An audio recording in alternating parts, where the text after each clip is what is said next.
क्या हुआ? जब प्रयागराज महाकुंभ के दौरान एक साधु को गंगा स्नान करने से रोका गया, उसके बाद प्रयागराज के उस गंगा घाट पर जो चमत्कार हुआ, उसे देखकर आपके पैरों तले जमीन खिसक जाएगी। साल 2025 के जनवरी माह में प्रयागराज में सदी का सबसे बड़ा महाकुंभ लगने वाला है। यह महाकुंभ हर 12 साल में एक बार लगता है, यानी इस महाकुंभ का बहुत अधिक महत्व रहने वाला है। गंगा में स्नान करने का बहुत महत्व रहता है। इसी वजह से देश और दुनिया से कई लोग प्रयागराज के इस महाकुंभ में पहुंचने वाले हैं।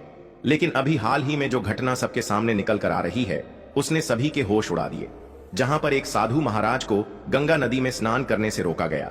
कोई भी महाकुंभ साधुओं के बिना अधूरा है, क्योंकि यह साधु संतों के आगमन और स्नान से ही संपूर्ण माना जाता है। देश भर से साधु महाकुंभ शुरू होने के कई दिनों पहले ही प्रयागराज पहुंच जाते हैं। इस घटना की शुरुआत होती है मध्य प्रदेश के महेश्वर में रहने वाले राधानंद जी महाराज से। राधानंद जी महाराज रोजाना सुबह 4 बजे उठकर ठंडे पानी से स्नान किया करते थे और भिक्षा प्राप्त करने के लिए निकल जाते थे। उन्होंने अपने जीवन काल में सांसारिक सुख का त्याग करके कई तपस्याएं की और कई सिद्धियां हासिल की। वे महेश्वर के घाट पर ही निवास करते थे। जब उन्हें प्रयागराज महाकुंभ लगने की खबर मिली तो वे महाकुंभ में जाने के लिए बहुत उत्साहित थे। वे तकरीबन 1 माह पूर्व महाकुंभ में पहुंचना चाहते थे, क्योंकि वे वहीं पर 2 से 3 महीने बिताना चाहते थे।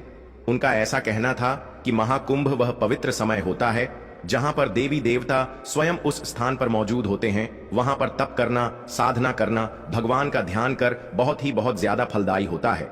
अगले दिन सुबह राधानंद जी महाराज जब प्रयागराज पहुंचे तो सुबह के 8:30 बज रहे थे। सुबह 4 बजे उनका स्नान करने का दैनिक नियम था। उन्होंने सोचा, क्यों ना आज गंगा नदी का पवित्र स्नान किया जाए, और वे प्रयागराज के गंगा घाट पर पहुंच गए। उस स्थान पर गंगा नदी की सफाई का कार्य चल रहा था। राधानंद जी महाराज को यह देखकर बहुत खुशी हुई। जब उन्होंने अपने कपड़े उतारे और गंगा नदी में स्नान करने के लिए आगे बढ़े तो वहां पर खड़े कुछ नगर निगम के अधिकारियों ने उन्हें रोक दिया। उनका कहना था कि आप अभी स्नान नहीं कर सकते, क्योंकि इस समय साफ सफाई का कार्य चल रहा है। प्रयागराज में रोजाना रात्रि के समय गंगा नदी की साफ सफाई का कार्य किया जाता है, ताकि दिन और शाम के समय यात्रियों को इस कारण कोई मुश्किलें ना हो। राधानंद जी महाराज काफी धैर्यवान थे। उन्होंने सफाई अधिकारियों को समझाया कि बात बहुत अच्छी है, लेकिन नित्य मेरा 4 बजे नहाने का नियम है, और आज अगर मैं प्रयागराज पहुंचा हूं तो मैं गंगा नदी में ही स्नान करूंगा, और मेरे एक अकेले के नहाने से ना तो तुम्हारी व्यवस्था बिगड़ेगी और ना ही मुझे कोई समस्या होगी। लेकिन वह अधिकारी अचानक से गुस्सा हो गया और उन साधु महाराज से कहने लगा कि आपको इसी समय क्यों नहाना है? अभी पूरा दिन पड़ा हुआ है। क्या यहां पर तुम्हें कोई इंसान नहाता हुआ दिख रहा है? क्या तुम्हारे अंदर इतनी शक्ति है कि तुम सुबह 4 बजे इतने ठंडे पानी से स्नान कर लोगे? व्यर्थ की बातें बनाना छोड़ दो और यहां से चले जाओ। अभी तक तो राधानंद जी महाराज बहुत विनम्र थे, काफी धैर्यवान थे, लेकिन उस अधिकारी के अपशब्दों को सुनकर के अचानक उन्हें बहुत बुरा लगा। उनका ऐसा मानना था कि गंगा नदी पर किसी का अधिकार नहीं है। यह तो साक्षात भगवान शंकर की जटाओं से निकलती है, जिसके अंदर सभी को अपने पाप धोने का अधिकार है और उसके लिए कोई निश्चित समय नहीं हो सकता। लेकिन उस समय राधानंद जी महाराज ने उस अधिकारी को कुछ नहीं कहा और सामने घाट पर ध्यान अवस्था में बैठ गए। सबको लग रहा था कि वे साधु महाराज मान गए हैं और पीछे हट गए हैं। अब जब पुनः गंगा नदी के अंदर साफ सफाई की मशीनों को शुरू किया गया तो अचानक से एक बहुत बड़ी घटना घट गई। वे सभी मशीनें शुरू होने का नाम ही नहीं ले रही थीं। ऐसा लग रहा था मानो वह जाम हो गई हो या उनके अंदर बहुत सारा कचरा फंस गया हो। अधिकारियों ने मशीन को देखा, परखा और उसके अंदर का सारा कचरा बाहर निकाल दिया। सबको उम्मीद थी कि अब मशीनें कार्य करने लगेगी, लेकिन फिर जब मशीन शुरू की गई तो कोई भी मशीन चालू होने को तैयार ही नहीं थी। सभी अधिकारी बहुत हैरान थे, किसी की भी समझ नहीं आ रहा था। लेकिन जब मशीन चालू नहीं हुई तो कई मैकेनिकल इंजीनियरों की टीम को मशीन देखने के लिए बुलाया गया। उन सभी मैकेनिकों ने मशीनों को अच्छी तरह से जांचा परखा और यही पाया कि मशीन तो एकदम सही है, लेकिन इसके चालू ना होने का कारण किसी को समझ नहीं आ रहा था। राधानंद जी महाराज अभी भी उसी घाट पर ध्यान अवस्था में बैठे हुए थे। गंगा नदी का साफ सफाई का कार्य उस दिन रुका हुआ था। सभी लोग बहुत हैरान थे। उस समय जो मैकेनिकल इंजीनियर वहां पर मशीन सही करने आया था, उसने जब राधानंद जी महाराज को देखा तो उसकी आंखें खुली की खुली रह गई।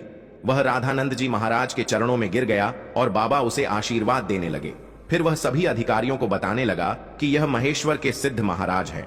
बचपन के समय पर एक बार जब मुझे सांप ने डस लिया था तो इन्होंने ही अपने चमत्कार से मेरी जान बचाई थी। तब उस अधिकारी को अपनी गलती का एहसास हुआ। वह समझ चुका था अगर यह अपने दैनिक नियम के अनुसार 4 बजे गंगा स्नान करना चाहते थे तो मुझे इन्हें रोकने का अधिकार नहीं था।